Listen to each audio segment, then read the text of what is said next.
পড়ার সঙ্গে সঙ্গে কিন্তু বাঙালি বাড়িতে একটা আইটেম মাঝে মধ্যে থাকেই লাঞ্চের মেনুতে, সেটা হলো শুক্তো। আজকে কিন্তু আমিও বানিয়ে নিলাম। এই গরম পড়েছে, কারণ ওয়েদারটা ঠান্ডা থাকলেও কিন্তু আজকে ভীষণ রোদ এবং গরমটাও ভালো পড়েছে, তাই শুক্তো বানিয়ে নিয়েছি। আর ছিল সোনামুগের ডাল, বড়া ভাজা।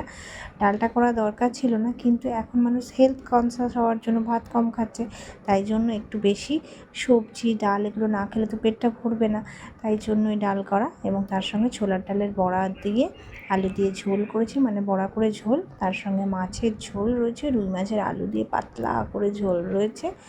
আর রয়েছে শেষ পাতে কিন্তু শশা রয়েছে স্যালাডে, আর রয়েছে পাঁপড় শাকা। আর এই ওয়েদারটা না একটু ডিসব্যালেন্স হওয়ার জন্য সবারই একটু ঠান্ডা গরম একটা ব্যাপার রয়েছে, তাই জন্য কদিন ধরে টক দইটা পাচ্ছি না, আবার শুরু করবো টক দই পাতা।